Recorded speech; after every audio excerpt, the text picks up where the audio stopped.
eastern region. To further augment urea supply, a plant with annual capacity of 12.7 lakh metric tons will be set up at Namrup in Assam.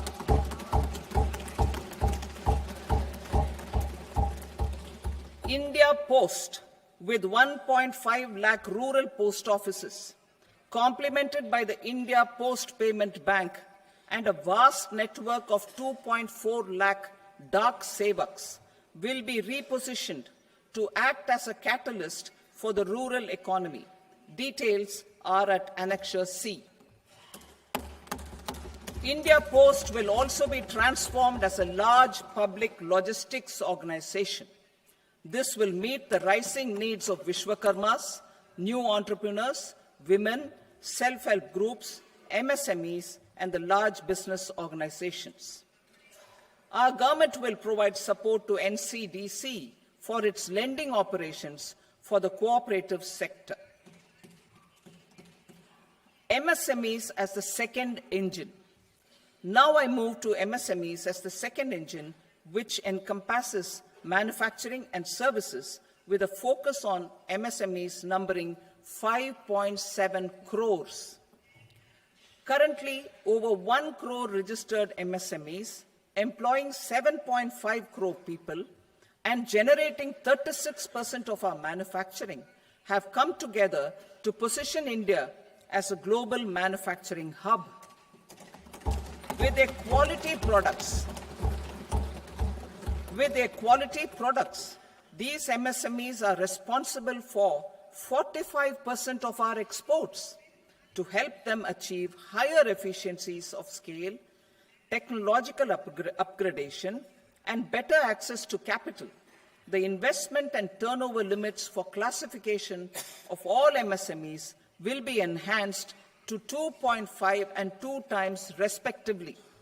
This will give them the confidence to grow and generate employment for our youth. The details are given in Annexure D.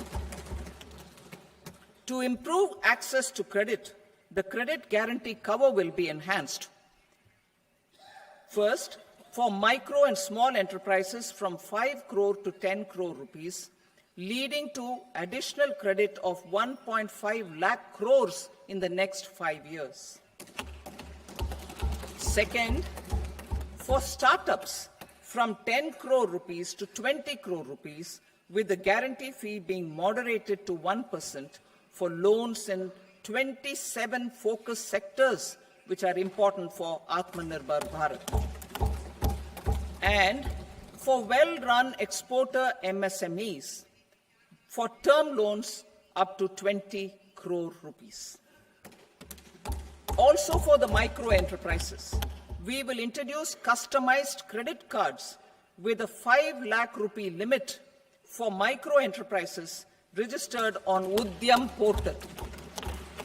In the first year, 10 lakh such cards will be issued. Fund of funds for startups.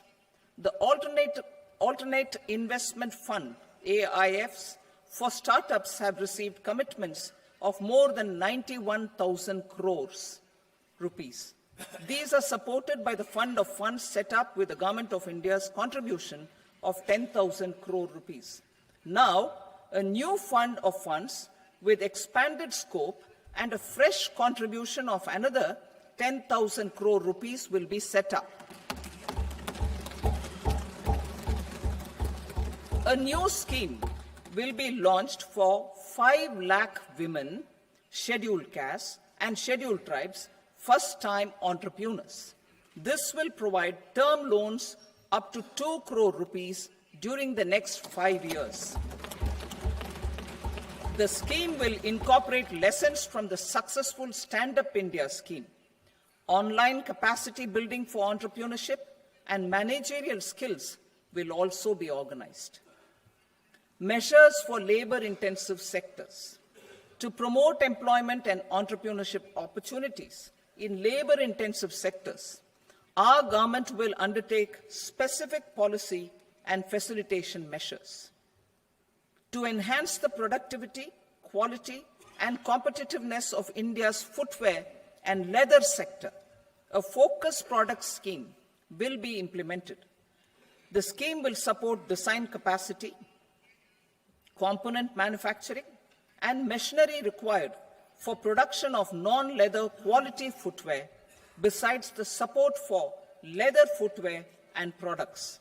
The scheme is expected to facilitate employment for 22 lakh persons, generate over 4 lakh crore rupees, and exports of over 1.1 lakh crore rupees. Measures for the toys sector. Building on the National Action Plan for Toys, we will implement a scheme to make India a global hub for toys. The scheme will focus on development of clusters, skills, and a manufacturing ecosystem that will create high-quality, unique, innovative, and sustainable toys that will represent the Made in India brand. Support for food processing. In line with our commitment towards Purvodaya, we will establish a National Institute of Food Technology, Entrepreneurship, and Management in Bihar. The institute will provide a strong fillip to food processing activities in the entire eastern region. This will result in 1. Enhanced income for the farmers through value addition to their produce, and 2. Skilling entrepreneurship and employment opportunities for the youth. Manufacturing mission, furthering Make in India. Our government will set up a national manufacturing mission covering small, medium, and large industries for furthering Make in India by providing policy support, execution roadmaps, governance, and monitoring framework for central ministries and states. Details are in Annexure E. Given our commitment to climate-friendly development, the mission will also support clean tech manufacturing. This will aim to improve domestic value addition and build our ecosystem for solar PV cells, EV batteries, motors and controllers, electrolyzers, wind turbines, very high voltage transmission equipment, and grid-scale batteries. Investment as the third engine. Now I move to investment as the third engine, which encompasses investing in people, investing in the economy, and investing in innovation. Investing in people. Saksham Anganwadi and Poshan 2.0.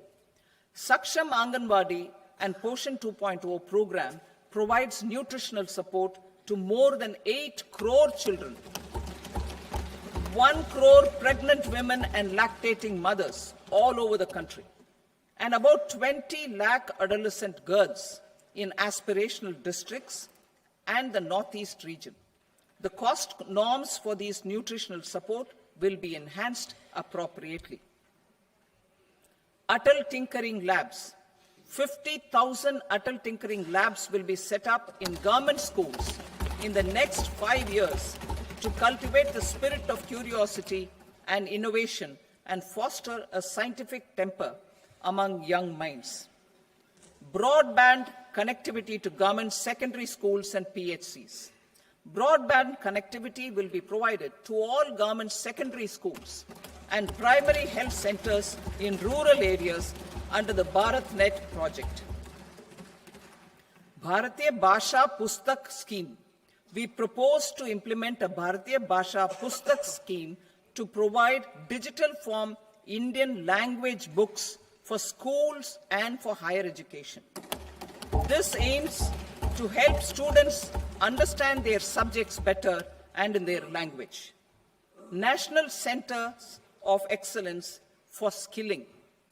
Building on the initiative announced in the July 24 budget, 5 national centers of excellence for skilling will be set up with global expertise and partnerships to equip our youth with the skills required for Make for India Make for the World Manufacturing. The partnership will cover curriculum design, training of trainers, and a skill certification framework, and periodic reviews. Expansion of capacity in IITs. Total number of students in 23 IITs has increased 100% from 65,000 to 1.35 lakh in the past 10 years.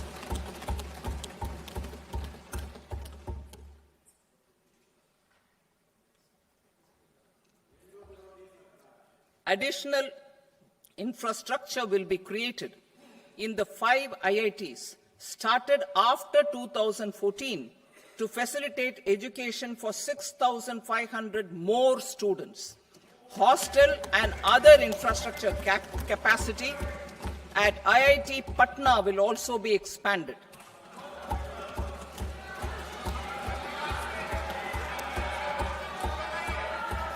Center of Excellence.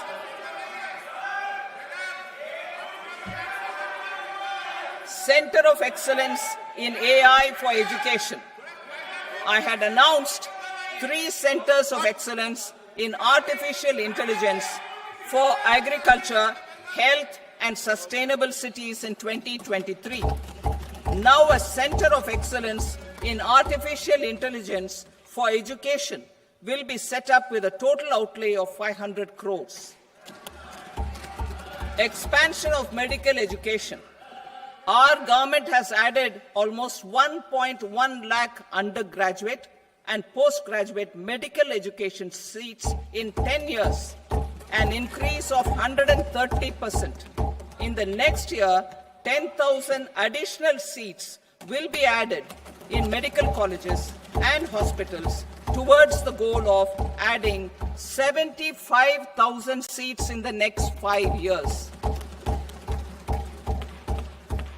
Daycare and cancer centers in all district hospitals.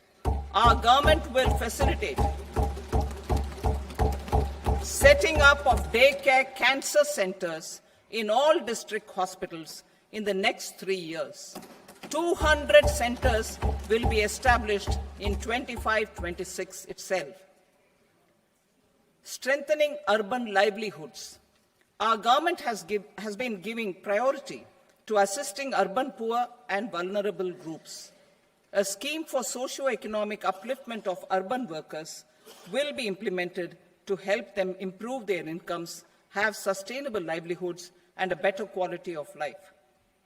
PM Swanidhi scheme has benefited more than 68 lakh street vendors, giving them respite from high-interest informal sector loans.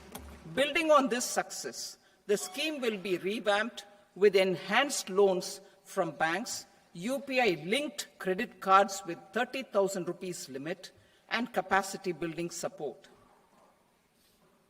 Social Security Scheme for welfare of online platform workers. Gig workers of online platforms provide great dynamism to the new age services economy. Recognizing their contribution, our government will arrange for their identity cards and registration on the e-Shram portal. They will be provided health care under PM Jan Arogya Yojana. This measure is likely to assist nearly 1 crore gig workers.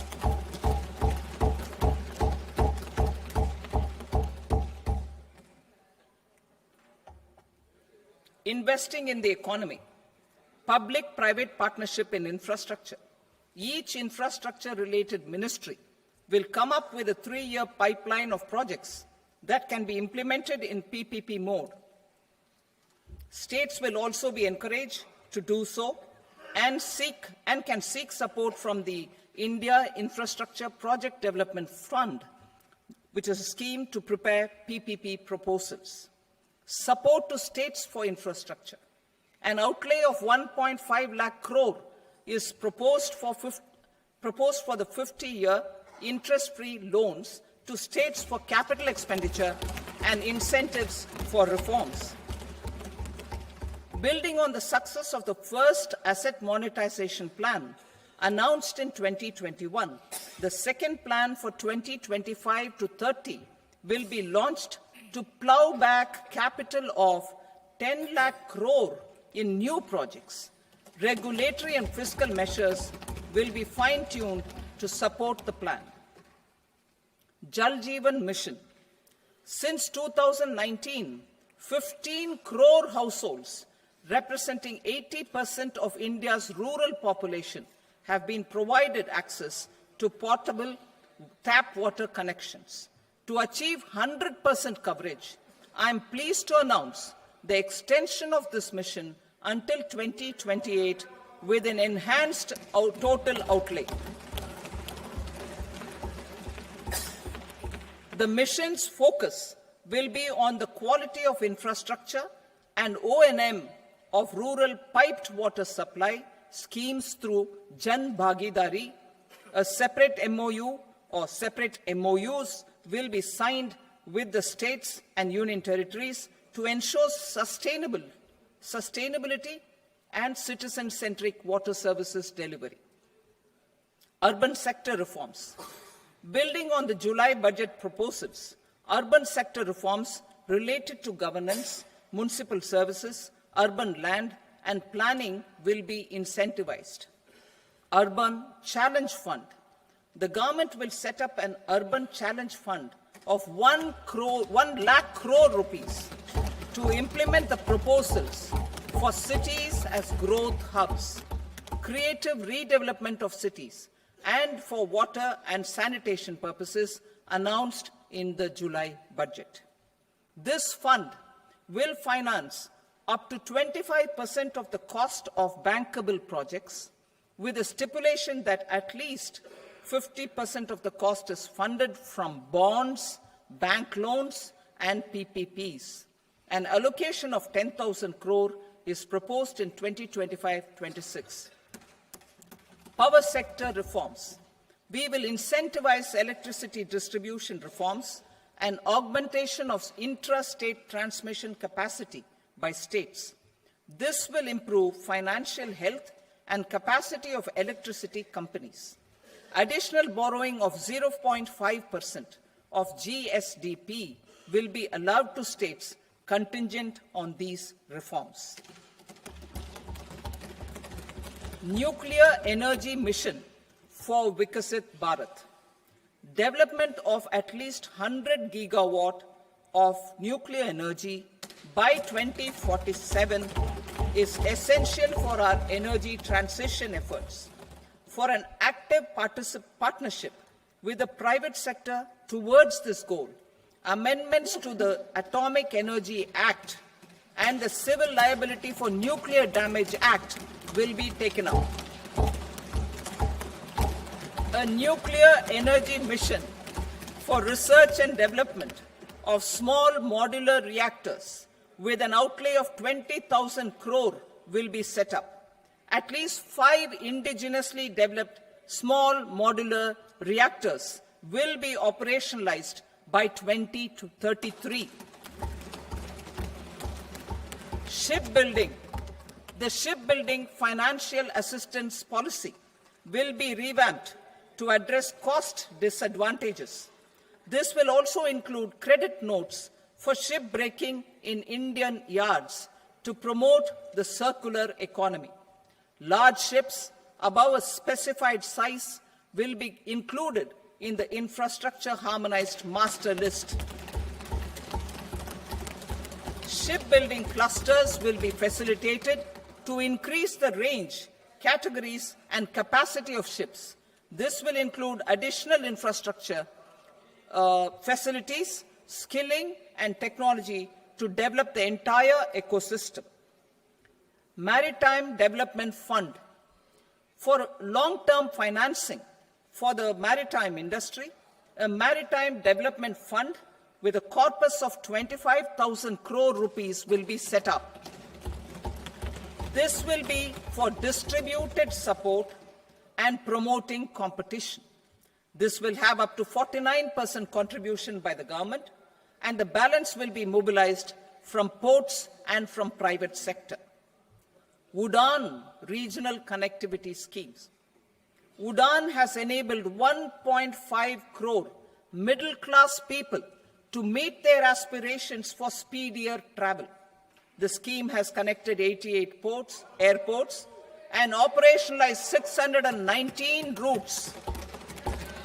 Inspired by that success, a modified Udan scheme will be launched to enhance regional connectivity to 120 new destinations and carry 4 crore passengers in the next 10 years. 4 crore additional passengers in the next 10 years. The scheme will also support helipads and smaller airports in hilly, aspirational, and northeast regional districts. Greenfield airports will be facilitated in Bihar to meet the future needs of the state. These will be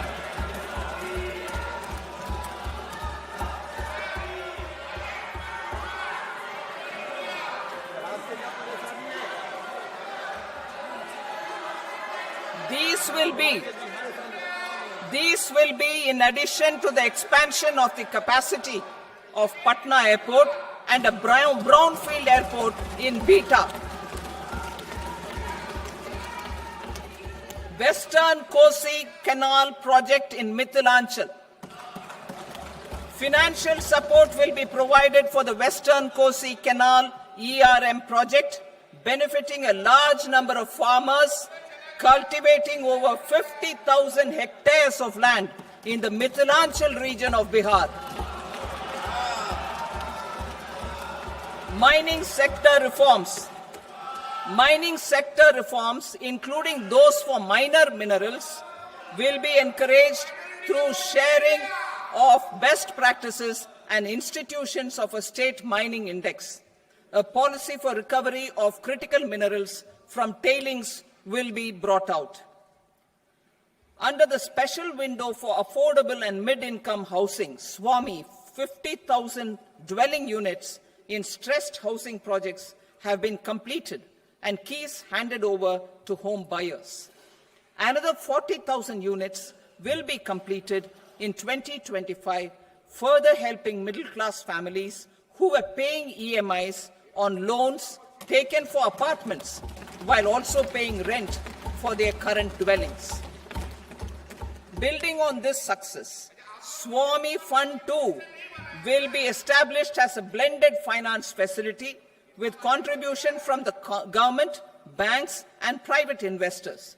This fund of 15,000 crore rupees will aim for expeditious completion of another 1 lakh units. PM Gati Shakti data for private sector. For furthering PPPs and assisting the private sector in project planning, access to relevant data and maps from the PM Gati Shakti portal will be provided. Tourism for employment-led growth. Top 50 tourist destination sites in the country will be developed in partnership with states through a challenge mode. Land for building key infrastructure will have to be provided by the states.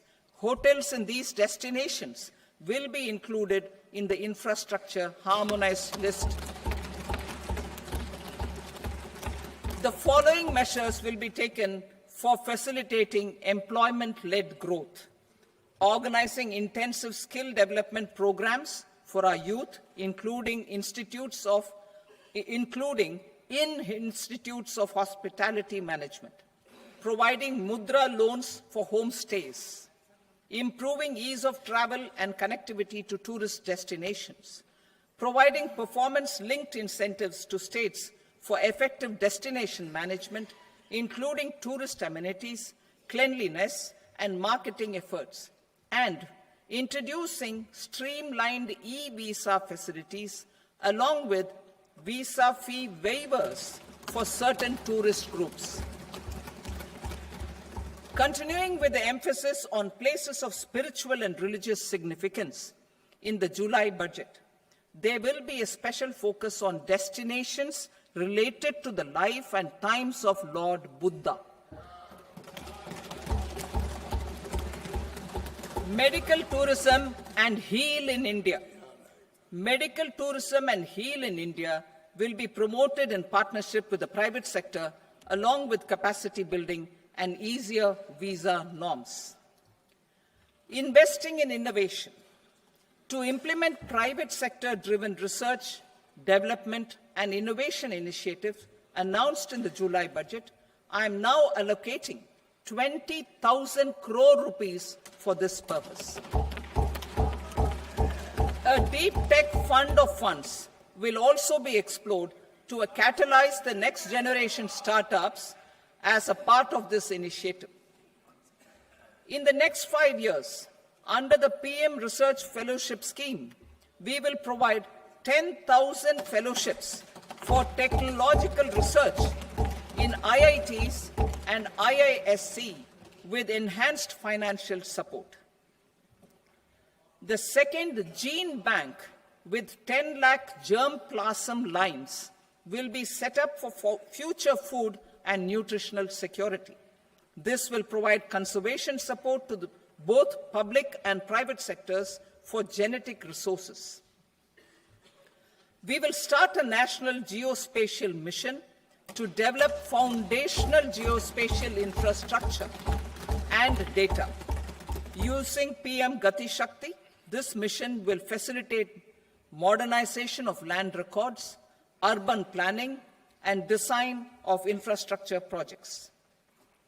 A Gyan Bharatam mission for survey, documentation, and conservation of our manuscript heritage with academic institutions, museums, libraries, and private collectors will be undertaken to cover more than 1 crore manuscripts. We will set up a national digital repository of Indian knowledge systems for knowledge sharing. Now I move to exports as the fourth engine. We will set up an export promotion mission with sectoral and ministerial targets driven jointly by the Ministries of Commerce, MSME, and Finance. It will facilitate easy access to export credit, cross-border factoring support, support to MSMEs to tackle non-tariff measures in overseas markets. A digital public infrastructure, Bharat Trade Net, for international trade will be set up as a unified platform for trade documentation and financing solutions. This will complement the Unified Logistics Interface platform. The BTN will be aligned with international practices. Support will be provided to develop domestic manufacturing capacities for our economy's integration with global supply chains. Sectors will be identified based on objective criteria. Facilitation groups with participation of senior officers and industry representatives will be formed for select products and supply chains. Through this, there are huge opportunities related to Industry 4.0, which needs high skills and talent. Our youth have both. Our government will support the domestic electronic equipment industry to leverage this opportunity for the benefit of our youth. A national framework will be formulated as guidance to states for promoting global capability centers in emerging Tier 2 cities. This will suggest measures for enhancing availability of talent and infrastructure, building bylaw reforms, and mechanisms for collaboration with industry. Our government will facilitate upgradation of infrastructure and warehousing for air cargo, including high-value perishable horticultural produce. Cargo screening and customs protocol will be streamlined and made user-friendly. Reforms as the fuel.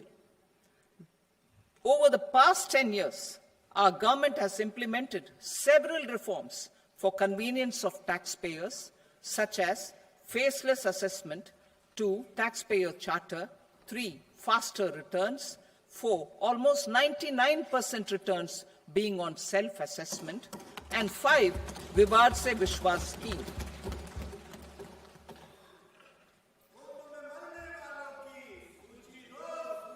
Continuing these efforts, I reaffirm the commitment of the Tax Department to trust first, scrutinize later.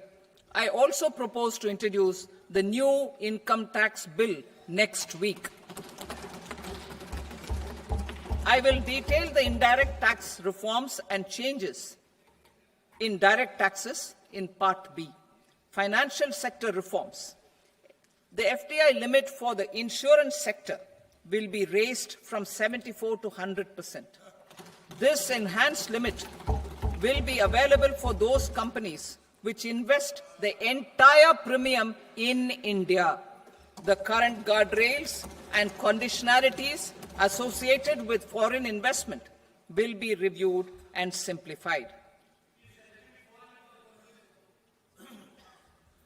The services of India Post Payment Bank will be deepened and expanded in rural areas. NABFID will set up a partial credit enhancement facility for corporate bonds for infrastructure. Public sector banks will develop Grameen Credit Score framework to serve the credit needs of SHG members and people in rural areas. A forum for regulatory coordination and development of pension products will be set up. To implement the earlier announcement on simplifying the KYC processes, the revamped Central KYC Registry will be rolled out in 2025. We will also implement a streamlined system for periodic updating. Requirements and procedures for speedy approval of company mergers will be rationalized. The scope for fast-track mergers will also be widened and the process made simpler. As proposed in the interim budget, we signed bilateral investment treaties with 2 countries in 2024 to encourage sustained foreign investment, and in the spirit of First Develop India, the current model BIT will be revamped and made more investor-friendly.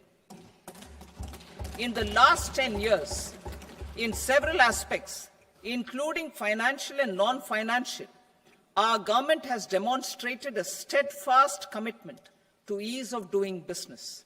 We are determined to ensure that our regulations must keep up with technological innovations and global policy developments.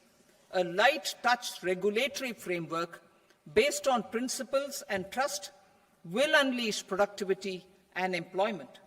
Through this framework, we will update regulations that were made under old laws.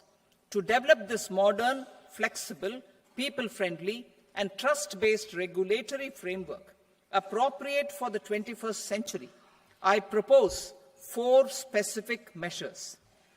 A high-level committee for regulatory reforms will be set up for a review of all non-financial sector regulations, certifications, licenses, and permissions. The committee will be expected to make recommendations within a year. The objective is to strengthen trust-based economic governance and take transformational measures to enhance ease of doing business, especially in matters of inspection and compliances. States will be encouraged to join in this endeavor.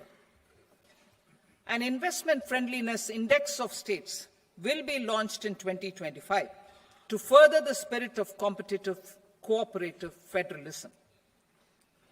Under the Financial Stability and Development Council, a mechanism will be set up to evaluate impact of the current financial regulations and subsidiary instructions. It will also formulate a framework to enhance their responsiveness and development of the financial sector. In the Jan Vishwas Act 2023, more than 180 legal provisions were decriminalized. Our government will now bring up the Jan Vishwas Bill 2.0 to decriminalize more than 100 provisions in various laws. I now move to fiscal policy. In the July budget, I had committed to staying the course for fiscal consolidation. Our endeavor will be to keep the fiscal deficit each year such that central government debt remains on a declining path as a percentage of the GDP. The roadmap for the next 6 years has been detailed in the FRBM statement. Revised estimates for 2024-25. The revised estimate of the total receipts other than borrowings is 31.47 lakh crore rupees, of which the net tax receipts are 25.57 lakh crore rupees. The revised estimate of the total expenditure is 47.16 lakh crore rupees, of which the capital expenditure is about 10.18 lakh crore rupees. The revised estimate of the fiscal deficit is 4.8% of the GDP. Budget estimates for 25-26. Coming to 25-26, the total receipts other than borrowings and total expenditure are estimated at 34.96 lakh crore rupees and 50.65 lakh crore rupees respectively. The net tax receipts are estimated at 28.37 lakh crore rupees. The fiscal deficit is estimated to be 4.4% of GDP. To finance the fiscal deficit, the net market borrowings from dated securities are estimated at 11.54 lakh crore. The balance financing is expected to come from small savings and other sources. The gross market borrowings are estimated at 14.82 lakh crore rupees. I will now move to Part B. Indirect taxes. My proposals relating to customs aim to rationalize tariff structure and address duty inversion. These will also support domestic manufacturing and value addition, promote exports, facilitate trade, and provide relief to common people. Rationalization of customs tariff structure for industrial goods. As a part of comprehensive review of customs rate structure announced in July 2024 budget, I propose to, 1, remove 7 tariff rates. This is over and above the 7 tariff rates removed in 23-24 budget. After this, there will be only 8 remaining tariff rates, including 0 rate. 2, apply appropriate cess to broadly maintain effective duty incidence, except on a few items where such incidence will reduce marginally. 3, levy not more than 1 cess or surcharge. Therefore, I propose to exempt social welfare surcharge on 82 tariff lines that are subject to a cess. I shall now take up sector-specific proposals. To provide relief to patients, particularly those suffering from cancer, rare diseases, and other severe chronic diseases, I propose to add 36 life-saving drugs and medicines to the list of medicines fully exempted from basic custom duty.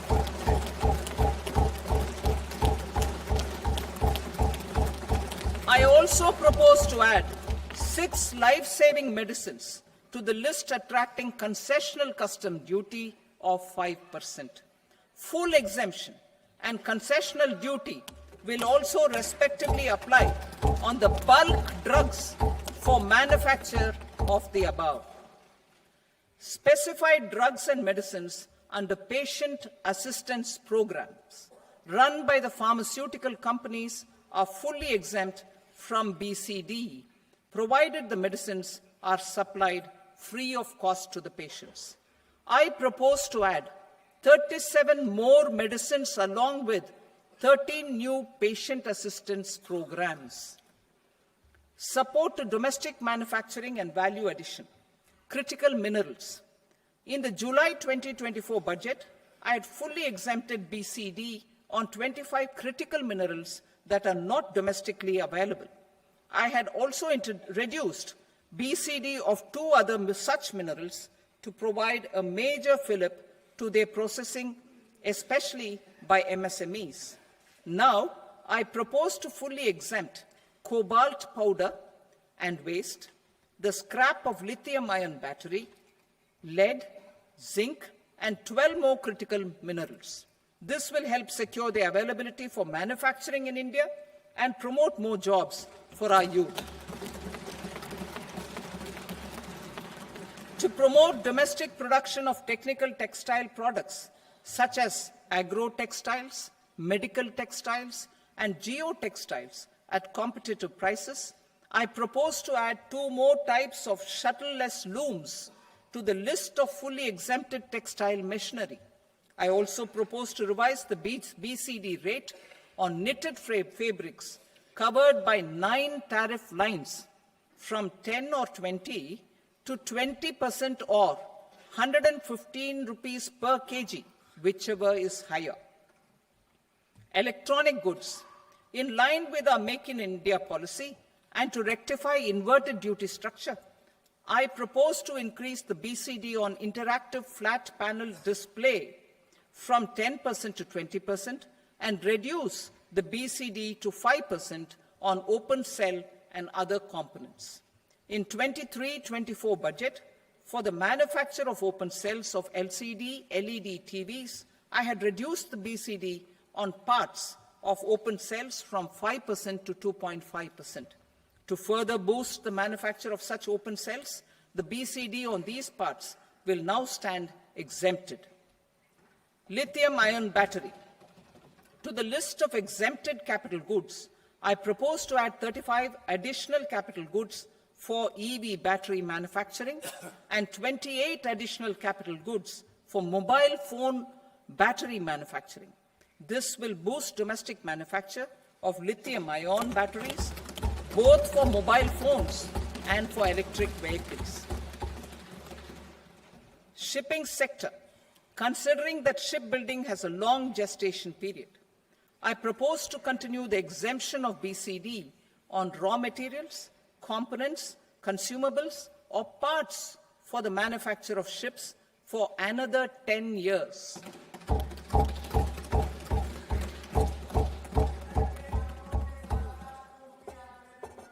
I also propose the same dispensation for shipbreaking to make it more competitive. Telecommunication. To prevent classification disputes, I propose to reduce the BCD from 20% to 10% on carrier-grade Ethernet switches to make it at par with non-carrier-grade Ethernet switches. Export promotion. To facilitate exports of handicrafts, I propose to extend the time period for export from 6 months to 1 year, further extendable by another 3 months if required. I also propose to add 9 items to the list of duty-free inputs. Leather sector. I propose to fully exempt BCD on wet blue leather to facilitate imports for domestic value addition and employment. I also propose to exempt crust leather from 20% export duty to facilitate exports by small tanners. Marine products. To enhance India's competitiveness in the global seafood market, I propose to reduce BCD from 30% to 5% on frozen fish paste, surimi, for manufacture and export of its analog products. I also propose to reduce BCD from 15% to 5% on fish hydrolysates for manufacture of fish and shrimp feed. In July 2024 budget, to promote development of domestic MROs for aircraft and ships, I had extended the time limit for export of foreign origin goods that were imported for repairs from 6 months to 1 year and further extendable by 1 year. I now propose to extend the same dispensation for railway goods. Time limit for provisional assessment. Presently, the Customs Act 1962 does not provide any time limit to finalize provisional assessments, leading to uncertainty and cost to trade. As a measure of promoting ease of doing business, I propose to fix a time limit of 2 years, extendable by a year, for finalizing the provisional assessment. I propose to introduce a new provision that will enable importers or exporters, after clearance of goods, to voluntarily declare material facts and pay duty with interest but without penalty. This will incentivize voluntary compliance. However, this will not apply in cases where department has already initiated audit or investigation proceedings. For industry to better plan their imports, I propose to extend the time limit for the end use of imported inputs in the relevant rules from 6 months to 1 year. This will provide operational flexibility in view of cost and uncertainty of supply. Further, such importers will now have to file only quarterly statements instead of a monthly statement.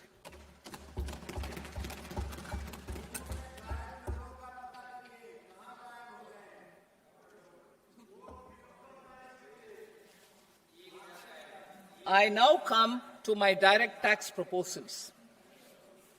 In Part A, I have briefly underlined taxation reforms as one of key reforms to realize our vision of Vikasit Bharat.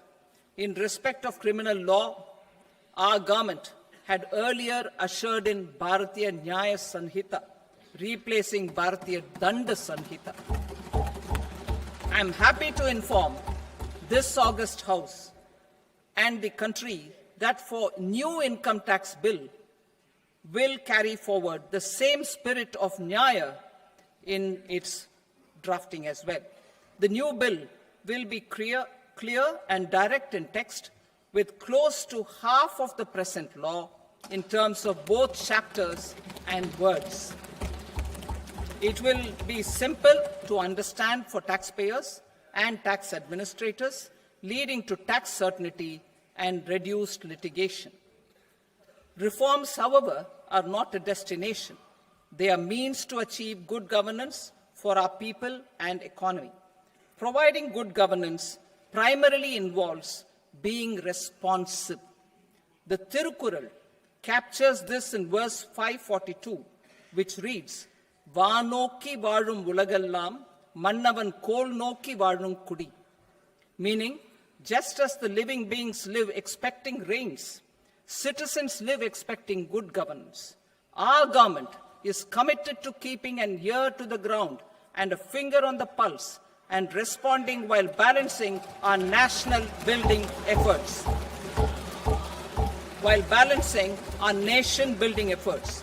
The following measures will detail just how our government will, under the guidance of PM Modi, has taken steps to understand and address.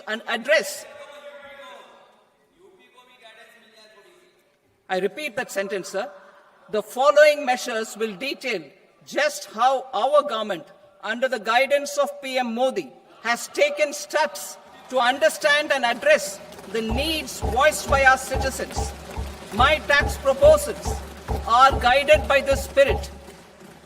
The objectives of my proposals are as follows. Personal income tax reforms with special focus on middle class. Rationalization of TDS and TCS for easing difficulties. Encouraging voluntary compliance. Reducing compliance burden. Ease of doing business, employment and investment. I will come to my proposal on personal income tax towards the end. TDS and TCS, rationalization for easing difficulties.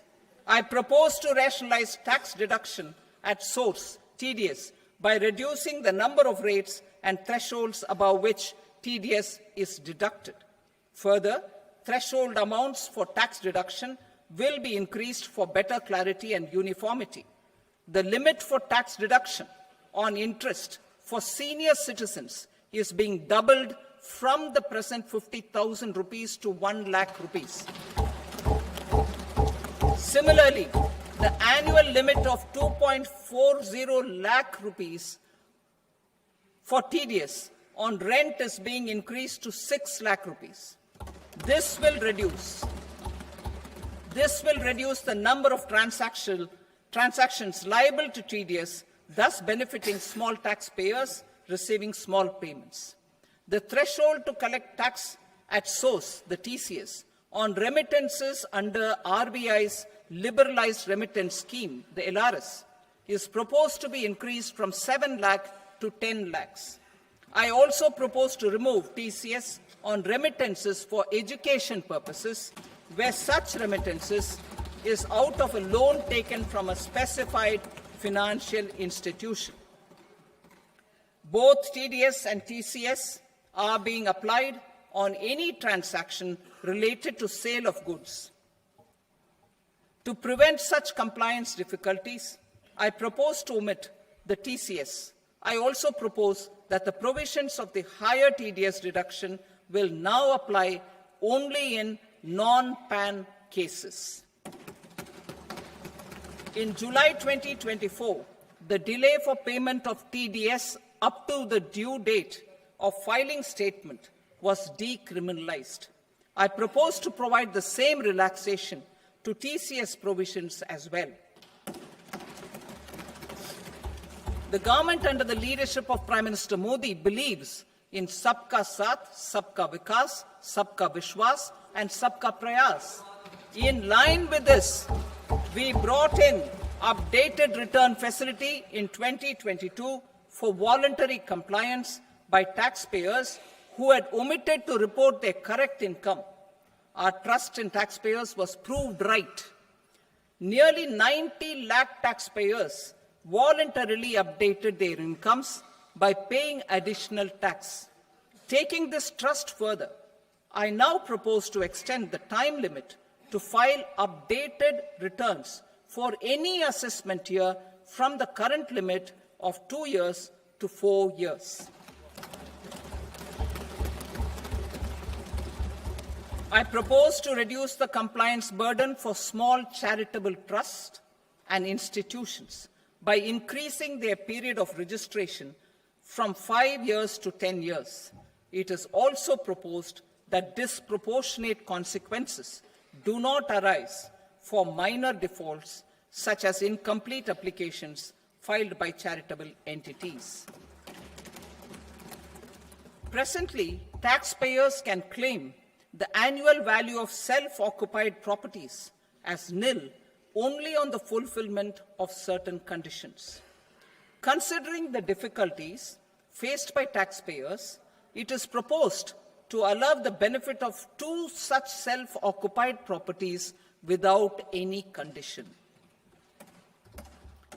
To streamline the process of transfer pricing and to provide an alternative to yearly examination, I propose to introduce a scheme for determining arm's length price of international transaction for a block period of 3 years. This will be in line with global best practices.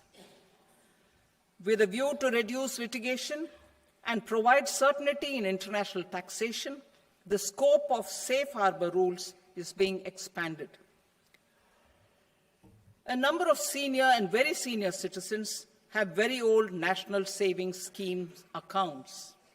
As interest is no longer payable on such accounts, I propose to exempt withdrawals made from NSS by individuals on or after 29th August 2024. I am also proposing to allow similar treatment to NPS Vatsalya accounts as is available to normal NPS accounts subject to overall limits. In my speech in July 2024, I had promised that all processes, including giving effect to appellate orders, shall be digitalized and made paperless. Over the next 2 years, So I'm happy to announce that digitalization is being made operational now. In July 2024, we brought in the Vivad Se Vishwas scheme to resolve income tax disputes pending in appeal. The scheme has received a great response, with nearly 33,000 taxpayers having availed of the scheme to settle their disputes. I have a few proposals to promote investment and employment. It is proposed to provide a presumptive taxation regime for non-residents who provide services to a resident company that is establishing or operating an electronics manufacturing facility. I further propose to introduce a safe harbor for tax certainty for non-residents who store components for supply to specified electronics manufacturing units. Presently, the tonnage tax scheme is available only to seagoing ships. The benefits of existing tonnage tax scheme are proposed to be extended to inland vessels registered under the Indian Vessels Act 2021 to promote inland water transport in the country. Extension for incorporation of startups. We continue to support the Indian startup ecosystem. I propose to extend the period of incorporation by 5 years to allow the benefit available to startups which are incorporated before 1/4/2030. In order to attract and promote additional activities in the IFSC, I am inter alia proposing specific benefits to ship leasing units, insurance offices, and treasury centers of global companies which are set up in IFSC.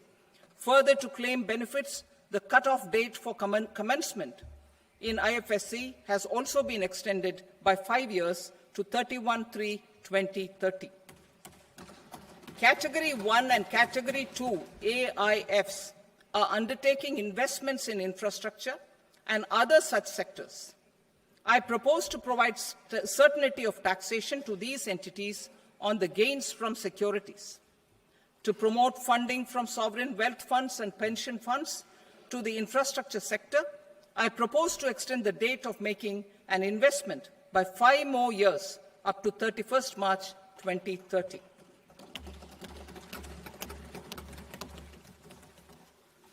Personal income tax reforms with special focus on middle class. Democracy, demography, and demand are the key support pillars in our journey towards Vikasit Bharat. The middle class provides strength for India's growth. This government, under the leadership of Prime Minister Modi, has always believed in the admirable energy and ability of the middle class in nation building. In recognition of their contribution,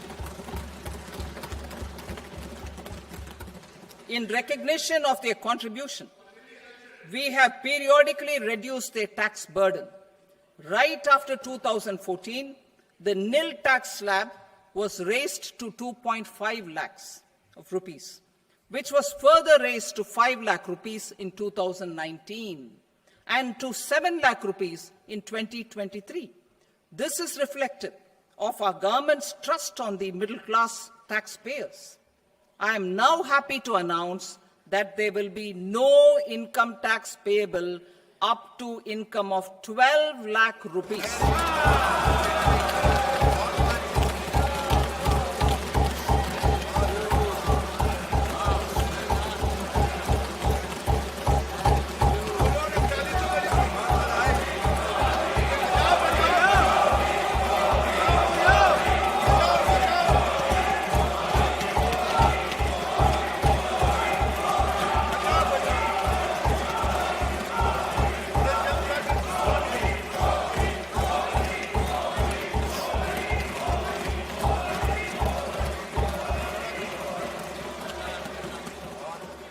So, average income of 1 lakh per month, other than the special rate income such as capital gains, under the new regime. This limit will be 12.75 lakh for salaried taxpayers due to the standard deduction of 75,000. Slabs and rates are being changed across the board to benefit all taxpayers. The new structure will substantially reduce the taxes of the middle class and leave more money in their hands, boosting household consumption, savings, and investment. In the new tax regime, I propose to revise tax rate structures as follows: 0 to 4 lakh rupees nil, 4.8 lakh rupees to 4 to 8 lakh rupees 5%, 8 to 12 lakh rupees 10%, 12 to 16 lakh rupees 15%, 16 to 20 lakh rupees 20%, 20 to 24 lakh rupees 25%, and above 24 lakh rupees 30%. To taxpayers up to 12 lakh of normal income, other than special rate income such as capital gains. I read that again. To taxpayers up to 12 lakh of income, other than special rate income such as capital gains, tax rebate is being provided in addition to the benefit due to slab rate reduction in such a manner that there is no tax payable by them. The total tax benefit of slab rate changes and rebate at different income levels can be illustrated with a few examples. A taxpayer in the new regime with an income of 12 lakh rupees will get a benefit of 80,000 rupees in tax, which is 100% of tax payable as per the existing rates. A person having income of 18 lakh rupees will get a benefit of 70,000 rupees in tax. That is 30% of tax payable as per existing rates. A person with an income of 25 lakh gets a benefit of 1,10,000 rupees. That is 25% of his tax payable as per existing rates. Details of my tax proposals are given in the annexure. As a result of these proposals, Honorable Speaker, sir, revenue of about 1 lakh crore in direct taxes and 2,600 crores in indirect taxes will be foregone. Mr. Speaker, sir, with this, I commend the budget to this august House.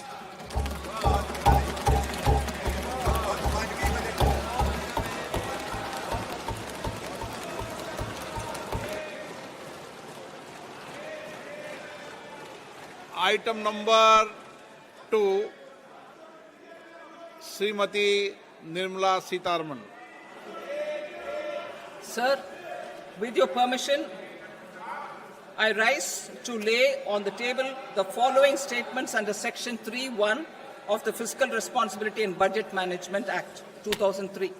Medium-term fiscal policy cum fiscal policy strategy statement and macroeconomic framework statement.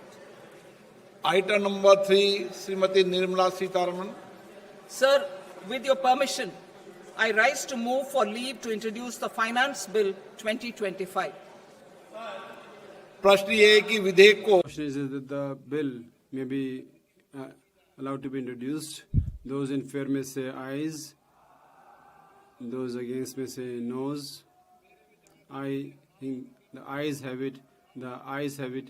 The permission has been granted. Honorable Minister will now please introduce the bill. Thank you.